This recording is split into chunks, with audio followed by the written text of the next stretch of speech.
जय बोलो देवादिदेव 1008 श्री भगवान महावीर स्वामी की जय जय जय। अहिंसा परमो धर्म की जय जय जय। परम पूज आचार्य गुरुवर श्री विद्यासागर जी महाराज की जय जय जय। परम पूज मुनिवर श्री प्रमाण सागर जी महाराज की जय जय जय। मुनि संघ की जय जय।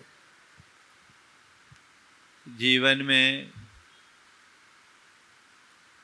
अनेक प्रकार के संयोग बनते हैं, बदलते हैं,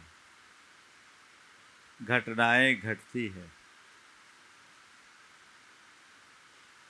जीवन में घटित प्रसंगों के कई तरह की प्रतिक्रियाएं होती है। कुछ लोग ऐसे होते हैं जो अपने जीवन में घटित सब घटनाओं में स्थिरता बनाकर जीते हैं, और कुछ लोग ऐसे होते हैं जो अपने जीवन में थोड़ा हेर फेर हो जाने पर, उतार चढ़ाव हो जाने से विचलित हो जाते हैं। संत कहते हैं जीवन की व्यवस्थाओं को बदलना हमारे हाथ में नहीं है, पर उनसे अप्रभावित रहना हमारे वश में जरूर है। जो व्यक्ति जीवन में घटित प्रसंगों से विचलित होते हैं, वे अपने जीवन का रस लेने से वंचित रह जाते हैं। लेकिन जो अविचल भाव से जीवन के घटित सभी प्रसंगों में स्थिरता बनाए रखते हैं, सच्चे अर्थों में वे ही अपने जीवन का आनंद ले पाते हैं। संत कहते हैं तुम्हें जीवन मिला है तो जीवन का रस लो, आनंद लो, उससे विचलित मत हो। पर ज़्यादातर लोग विचलित दिखते हैं और बहुत दुख में भर जाते हैं, और उसके लिए एक शब्द है शोक। शोक। आज बात मुझे स की करनी है। शंका की बात मैं पहले कर चुका हूं, इसलिए आज बात शोक की कर रहा हूं। मन में शोक होना, ये मन की बड़ी हीन अवस्था है। शोक का मतलब क्या है? पीड़ा, दुख, कष्ट, आकुलता, तनाव, ये हमारी शोक की स्थिति है। एक शोकपूर्ण अवस्था है और एक प्रसन्न सहज प्रसन्न अवस्था है। जीवन में मजा तभी है जब हमारे अंदर सहजता हो, हमारे अंदर प्रसन्नता हो। लेकिन जब किसी बात को लेकर हमारे मन में शोक उत्पन्न होता है, तो वह हमारे जीवन की सारी प्रगति को रोक देता है। प्रगति को क्या, हमारे जीवन को ही निस्तेज बना देता है। आप देखो किसी व्यक्ति को जिसका चित्त शोक मग्न हो, उसका चेहरा कैसा होता है? शोकग्रस्त व्यक्ति का चेहरा ही मुरझाया मुरझाया दिखता है। अर्थात शोक हमारे मन की एक ऐसी परिणति है जो हमारे जीवन को निस्तेज बनाता है, और हमारे जीवन को निस्तेज बना देती है और हमारी प्रगति को अवरुद्ध कर देती है। तो संत कहते हैं सच्चे अर्थों में जीवन का आनंद लेना है तो स्वयं को शोक मुक्त रखो। 4 स्थितियां हैं: शोक होना, शोक मग्न हो जाना, शोक मुक्त रहना और शोक मुक्त करना। शोक होना, शोक होना मतलब जीवन में कुछ अघट घटना। हमारे यहाँ कहा जाता है किसी की मृत्यु हो गई तो 12 दिन का शोक चलता है। ये शोक है, ये एक रीति है। घटना ये सहज प्रक्रिया है, ये होगी, इसे हम नहीं रोक सकते। संसार में कोई नहीं रोक सकता। हम तुम की बात तो जाने दो, भगवान भी नहीं रोक सकते। दुनिया में कोई ऐसी ताकत नहीं जो किसी के जीवन में कोई शोक रोक सके। संयोग वियोग लगा हुआ है, आना जाना लगा हुआ है, जन्म मरण लगा हुआ है, उत्पत्ति विनाश लगा हुआ है। ये संसार की नियति है। होगा, शोक होना होगा। सूरज उगा है तो डूबेगा, इसे कोई रोक सकता है क्या? पर सूरज के उगने में जश्न मंगाए और डूब जाने में मातम, तो कहां से समझदारी? अरे जैसा सूरज का उगना प्रकृति का अंग है, वैसे ही सूरज का डूबना भी प्रकृति का ही अंग है। थोड़ी देर के लिए सोचो, सूरज उगने के बाद डूबता नहीं, 24 घंटे सूरज होता तो हमारा क्या होता? आज भी दुनिया के कुछ देशों में लंबे समय तक दिन होता है, उनकी हाल बड़ी खराब हो जाती है। तो जैसे सूरज उगा है, तुम उगते सूरज का जैसा स्वागत करते हो, तो डूबते सूरज का भी स्वागत करो। उससे प्रभावित मत हो। उगने डूबने के क्रम को कोई रोक नहीं सकता, लेकिन हर वह व्यक्ति विचलित होता है जो इस रहस्य को अंदर से स्वीकार नहीं करता। सूरज उगता है, सूरज डूबता है, हमें कोई फर्क नहीं पड़ता। हम मानते हैं अभी सूरज डूबा है, कल फिर उगेगा, और अभी सूरज उगा है तो भैया दिन भर ही उजाला है, शाम को ढल जाएगा, इसलिए जो मुझे करना है कर लो। उस व्यक्ति के हृदय में न ज्यादा हर्ष होता है न विषाद, वो कभी शोक नहीं करता। तुम्हारे साथ कुछ जुड़ा है तो समझना सूरज उगा है, और कुछ छूट रहा है तो समझना सूरज डूबा है। अब उग रहा है, डूब रहा है, उगने डूबने की ये प्रक्रिया तो अनादि से चली आ रही है, चलते रहेगी। उससे प्रभावित होना तुम्हारी नादानी है। एक अज्ञानी और एक ज्ञानी में यही अंतर है। अज्ञानी जीवन में घटित घटनाओं से प्रभावित होता है, विचलित हो जाता है, और ज्ञानी जीवन में घटित घटनाओं में सहज बना रहता है। आप लोग मेरी भावना में ये दो पंक्तियां दोहराते हो, होकर सुख में मग्न न फूलूं, दुख में कभी न घबराऊं, इष्ट वियोग अनिष्ट योग में सहनशीलता दिखलाऊं। हे भगवान, मेरे जीवन में कितना भी सुख हो मैं फूलूं नहीं, और कितना भी दुख हो घबराऊं भी नहीं। इष्ट का वियोग हो या अनिष्ट का योग हो, मैं दोनों में सहनशीलता दिखला सकूं, क्योंकि ये सब चीजें बाहर की है, मेरे जीवन का इनसे कोई सीधा संबंध नहीं है। ये समझ अपने भीतर जग जाए तो मन में शोक नहीं होगा। शोक होना और शोक मग्न होना बड़ा अंतर है। घटना और घटना से प्रभावित होना, इनमें बड़ा अंतर है। मेरे संपर्क में अनेक लोग हैं जो जीवन में बड़े बड़े वज्राघात को सहे हैं, और उस घड़ी भी उनने रंच मात्र दुख अनुभव नहीं किया। बंधुओं, लोग कहते मेरे दुखों का निवारण हो, संत कहते हैं दुख तो कभी आता ही नहीं, निवारण करने की बात क्या है? दुख नहीं आता, तुम दुखी होते हो। महाराज क्या है? हाँ, दुख तुमने मान रखा है। अनुकूल संयोगों के मिलने पर तुम सुखी महसूस करते हो, और प्रतिकूल संयोग आने पर तुम अपने आप को दुखी महसूस करने लगते हो। अरे संयोग को संयोग मान लो, अनुकूल हो तो और प्रतिकूल हो तो फिर दुख कहाँ? बोलो, होगा? नहीं होगा।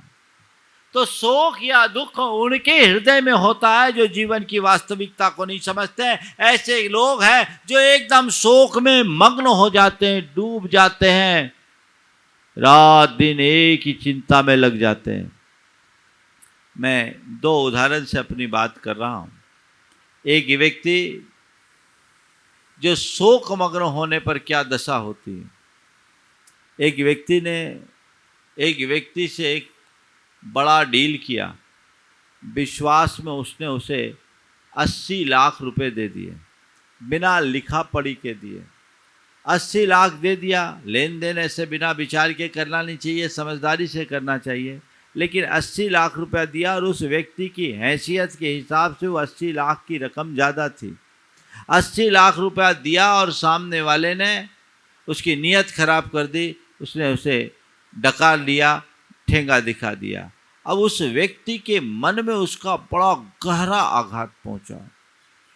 वो एकदम शोक मग्न कि मैंने अपने जीवन भर की कमाई उसको दे दी, सब खो गया, सब मिट गया, अब मेरा क्या होगा, अब मेरा क्या होगा, अब मेरा क्या होगा। बड़ा शॉक्ड रहा, उसको अंदर से बड़ा गहरा आघात पहुंचा। लोगों ने समझाने की कई कोशिश की पर समझने की स्थिति नहीं, वो पूरी तरह डिप्रेशन में आ गया। किस बात को लेकर? एक नुकसान को न झेल पाने के कारण। उसके एक मित्र उसे मेरे पास लेकर के आए, साथ में उनकी धर्मपत्नी भी थी और उनका बेटा भी था। कहा महाराज जी देखिए, इन्होंने विश्वास में ऐसा कर लिया, अब वो पैसा दे नहीं रहा है और लोगों से मालूम पड़ा कि हम वो देने की स्थिति में भी नहीं है, पैसा मिलना नहीं है, इनने अपनी हालत ऐसी कर ली। महाराज जी कुछ मार्गदर्शन दीजिए। हम लोगों को इनके पैसे जाने का दुख नहीं है, पर इनकी इस दुरावस्था से बड़ा दुख है।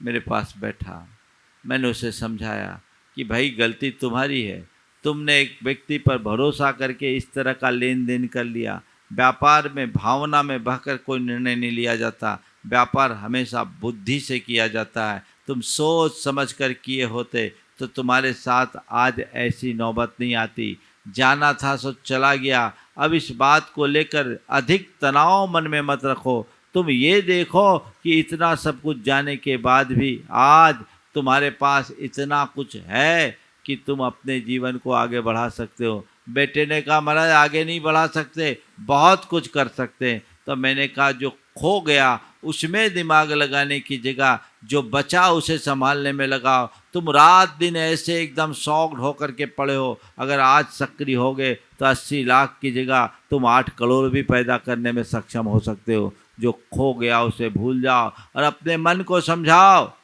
कि हो सकता है मैंने कभी उसका रुपया खाया होगा, आज उसने रुपया खा लिया, हिसाब बराबर हो गया। पर ऐसा मत सोचना कि कोई रुपया खाए तो कहे पिछले जन्म में तुम खाए थे, इस जन्म में हम खा के हिसाब बराबर कर लिए। ऐसा मत करना। कभी किसी की अमानत में खयानत करने की बात भी मत सोचना। कई जन्मों तक दरिद्रता का दुख भोगना पड़ेगा, अनाथ बनोगे, पता नहीं कैसे कैसे कष्टों का अनुभव करना पड़ेगा। इसलिए वैसी दृष्टि ही नहीं आनी चाहिए, उधर तो देखना भी नहीं चाहिए। जो हमारा मार्ग है उस मार्ग को प्रशस्त करके चलने की कोशिश करनी चाहिए। तो मैं आपसे कह रहा था, उसे मैंने समझाया, धीरे धीरे धीरे धीरे उस व्यक्ति में समझ आई, वो अपने काम में लगा और वाकई बाद में अपनी स्थिति में आ गया। ये शोक है। शोक व्यक्ति को आर्थिक नुकसान होने पर भी होता है, किसी प्रिय के खो जाने पर भी होता है। इष्ट व्यक्ति या इष्ट वस्तु के वियोग में व्यक्ति शौक रहता है, अनिष्ट व्यक्ति या अनिष्ट वस्तु के संयोग में व्यक्ति दुखी होता है। ये दुख मनुष्य के जीवन को अंदर से तोड़ देता है। संत कहते हैं जीवन में चाहे कुछ भी क्यों ना हो, शोक मत करो, विवेक से काम करो। मोह भाव शोक उत्पन्न करता है और ज्ञान भाव विवेक जगाता है। जीवन में घटित घटनाओं को मोह भरी दृष्टि से देखोगे तो तुम दुखी ही बने रहोगे, और ज्ञान भरी दृष्टि से देखोगे तो चाहे कुछ भी क्यों ना हो जाए तुम्हारे चित्त में कभी दुख हावी नहीं होगा। जो हो रहा है उसको सहज भाव से जीने की कोशिश करो।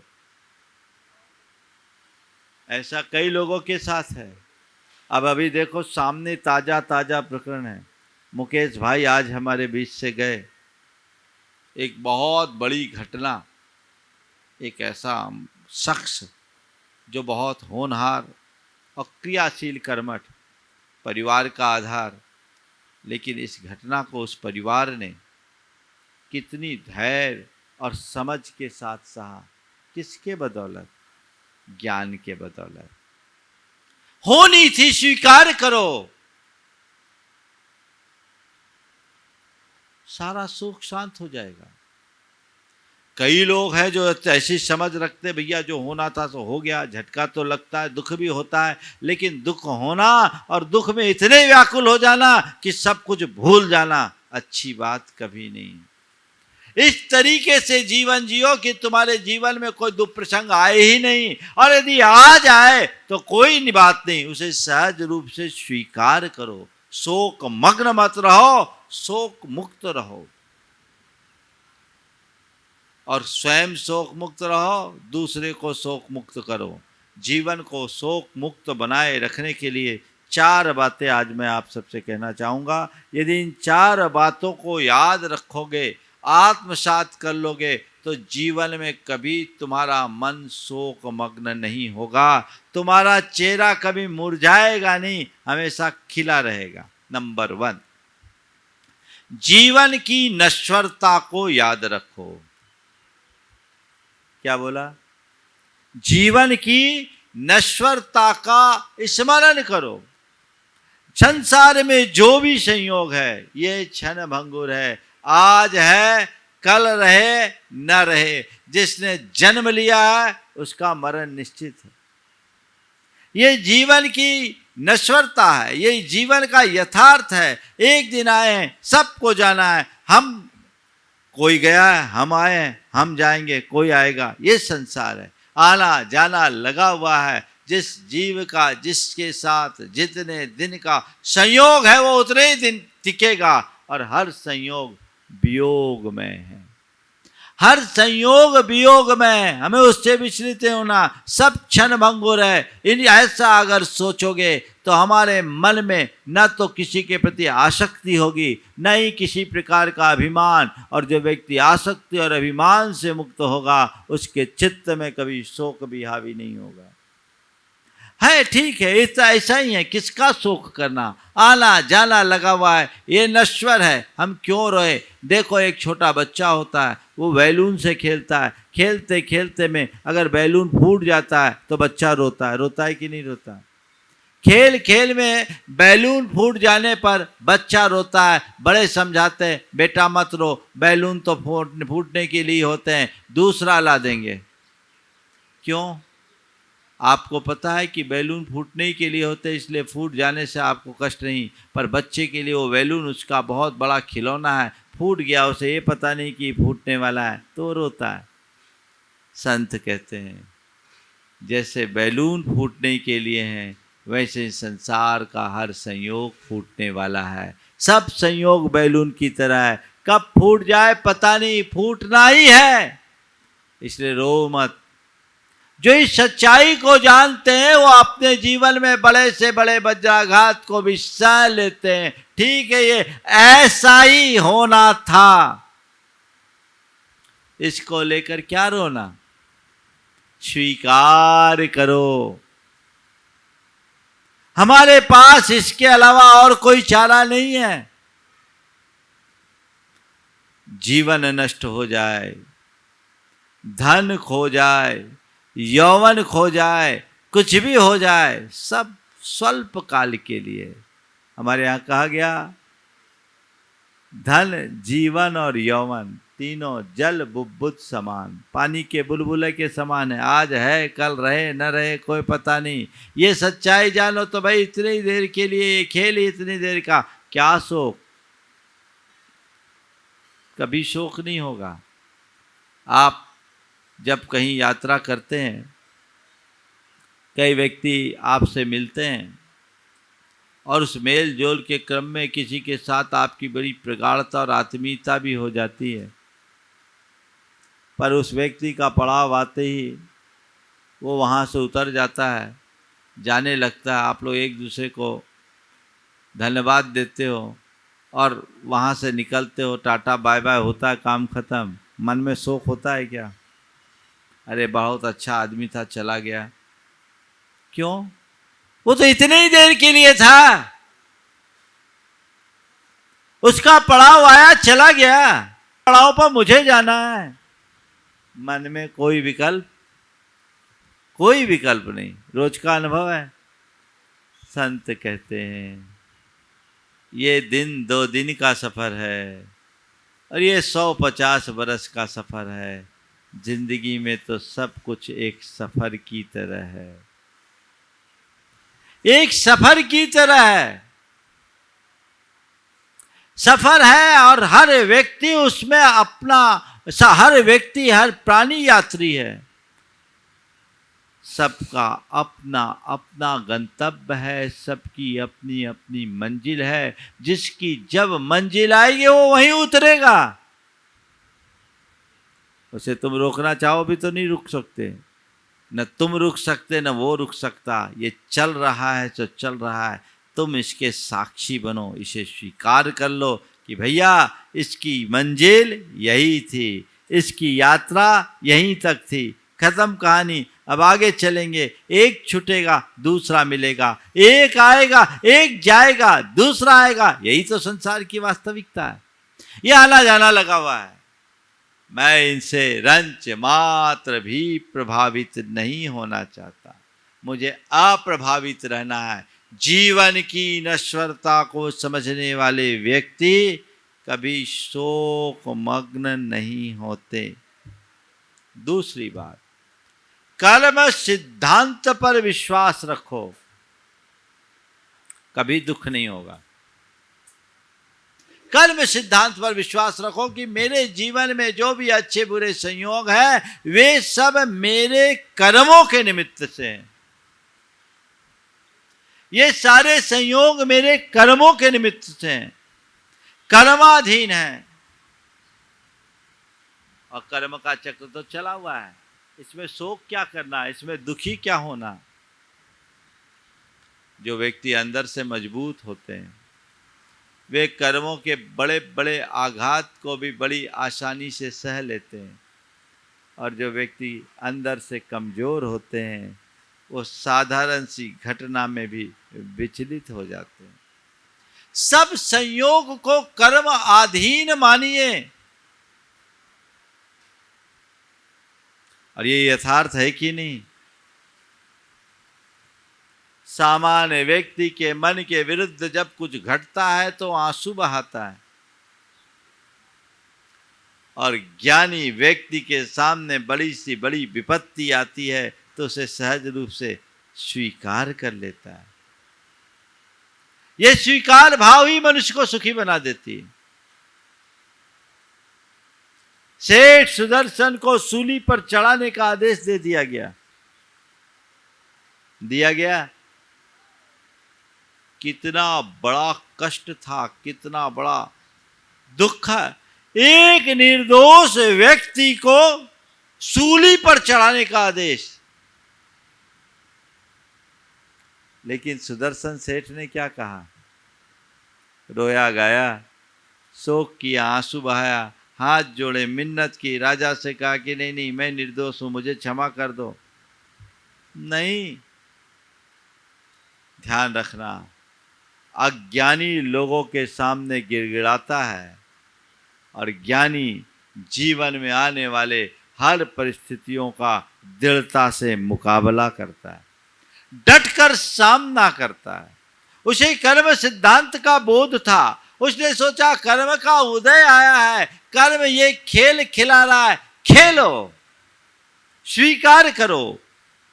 यदि मेरी मृत्यु इस सूली के निमित्त से ही होनी है तो होगी। और तीसरी बात, आत्मा के प्रति दृष्टि रखो, आत्मा की अमरता को समझो, कभी शोक नहीं होगा। उन्हें आत्मा की अमरता का विश्वास था, आत्मा के प्रति श्रद्धांत था। उन्हें लग रहा था सूली पर मुझे नहीं चढ़ाया जा रहा है, इस देह को चढ़ाया जा रहा है, और ये कर्म अपना खेल खिला रहा है। कर्म एक निमित्त बनकर के आया है, और इस देह का अंत यदि इस सूली से होना, हो जाने दो।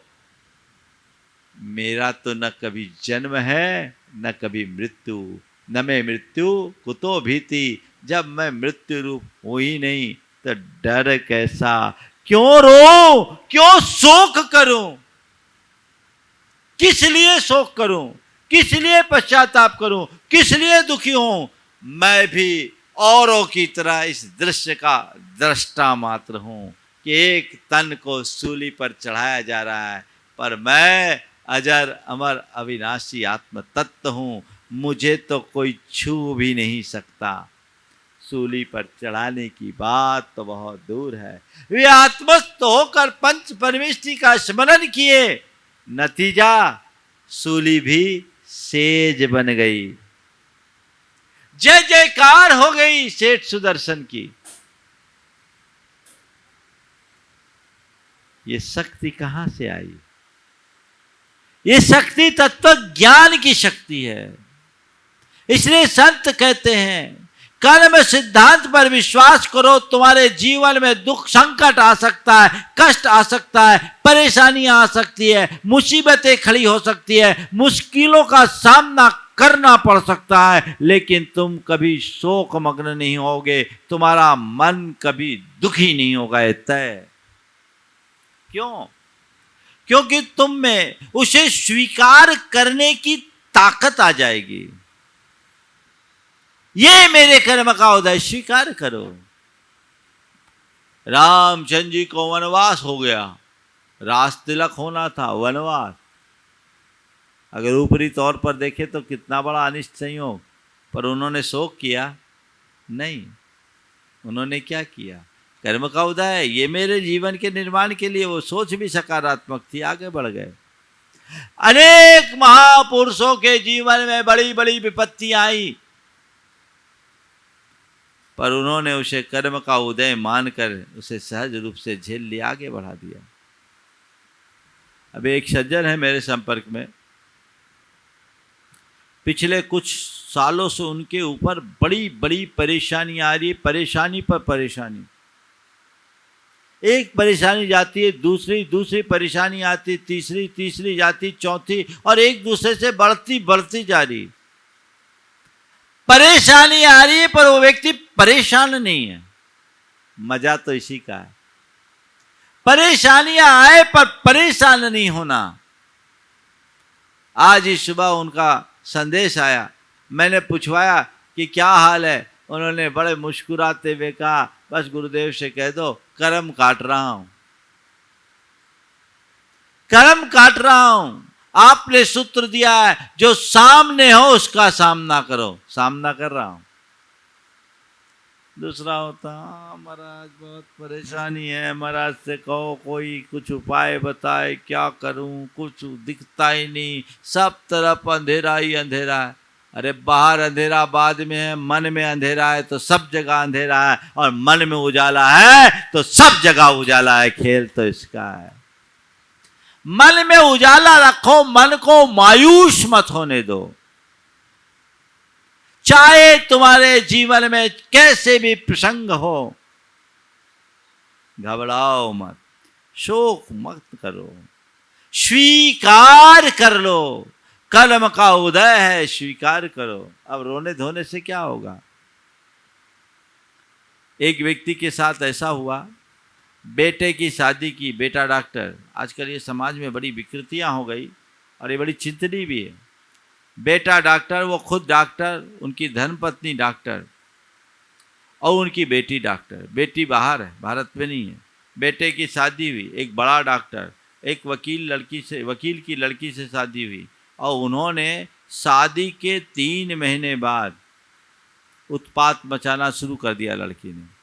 और उसके उपरांत उन पर केस, माने अपने पति पर केस, सास पर केस, ससुर पर केस, ननद पर केस, और 80 वर्ष की दादी पर भी केस, डोमेस्टिक वायलेंस का और डॉरी का, घरेलू हिंसा और दहेज प्रताड़ना का मामला लगा दिया गया। बड़ी मुश्किल और मुश्किल विडंबना ये कि लड़की का पिता एक बड़ा वकील, ऐसी धाराएं लगाई कि हालत खराब। अब उनमें बाकी सब तो ठीक, वो दादी जो थी वो प्रतिमाधारी व्रती, बेचारी एकदम गौ, लेकिन पता नहीं क्या वैर भाव था, उसने उनको लपेटा। थोड़े दिन तो उन्होंने सोचा कि क्या करें, किसी तरह से एंटीसिपेटरी बेल वगैरह मिले, कुछ हो। बहुत मशक्कत हुई, कुछ नहीं हुआ। उन्होंने तय किया कि भाई इस तरीके से भागने से तो कुछ होगा नहीं, कर्म का उदय है, जो है उसका सामना करेंगे। लाखों रुपए की बर्बादी होगी, कुछ होना जाना नहीं है। सामने वाले से समझौता करने के लिए भी उनने प्रस्ताव किए, लेकिन सामने वाला मानने को राजी नहीं हुआ। तो उन्होंने एक ही निर्णय लिया कि ठीक है भाई, अब अपने को जेल होती तो हम सरेंडर कर दें। उनने सरेंडर कर दिया। सरेंडर करके उपस्थित हुए जमानत के लिए। पता नहीं जज के मन में क्या हुआ, दादी को तो जमानत पहले ही दे दी जो व्रती थी। इनने सरेंडर किया, ये लोग अंदर रहे और लगभग 5 महीने अंदर रहे, 5 महीने अंदर। उसके बाद उनकी जमानत हुई, मामला आगे फिर तो खारिज भी हो गया है। लगभग 5 साल पुरानी बात थी, फर्जी केस था, कुछ नहीं था, पर 5 महीने अंदर रहे। एक डॉक्टर, रेपुटेड डॉक्टर, जिसका पूरा परिवार उतने दिन रहा। लेकिन मैं आपको क्या बोलूं, गजब की हिम्मत, रंच मात्र भी दुखी नहीं हुए। उन्होंने आकर बोला, महाराज जी 5 महीना खूब स्वाध्याय करने का मौका मिला और हमने जीवन को समझा, जीवन को निकटता से देखने का अवसर मिला। हम तो यही सोचते थे, जैसे तीर्थ यात्रा आदि पर जाते तो घर परिवार छूटता है, जेल यात्रा को ही तीर्थ यात्रा क्यों न बना लिया जाए। ये हमारे जीवन के कल्याण का कारण है। आप लोग रोज बोलते हैं भूने वनेवा, योगे वियोगे भूने वनेवा। महाराज उसका कुछ अंशों में अनुभव करने का सुअवसर आया। महाराज मैंने अपने मित्रों और वकीलों की सलाह से शुरुआत में बहुत प्रयास किया, लेकिन 2 महीना 3 महीना मारा फिरा। मुझे लगा कि इसमें कुछ होगा नहीं, सरेंडर करके काम कर लेना चाहिए।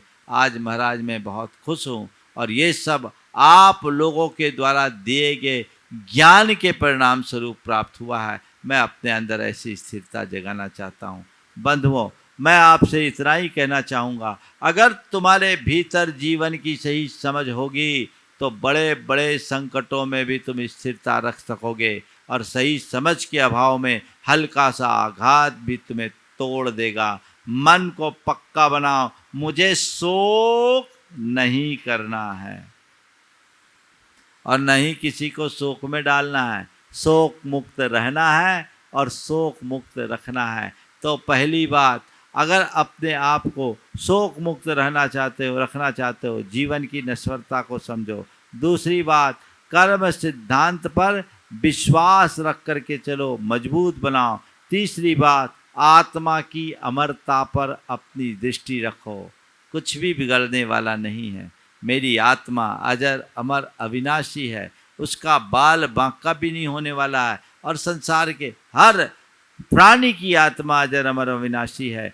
द्रव्य दृष्टि रखो, पर्याय की तरफ दृष्टि मत रखो। ये परिवर्तन ऊपर का है, भीतर के तत्व में कोई परिवर्तन नहीं होता। इस बात को जो अपने मन मस्तिष्क में अंकित कर लेता है वो कभी विचलित नहीं होता। और चौथी बात, हर स्थिति में अपने आप को सकारात्मक बनाकर रखो, सकारात्मक दृष्टि रखो। मन में विश्वास और भरोसा जगेगा और ये विश्वास और भरोसा तुम्हारे जीवन के पथ को प्रशस्त करेगा।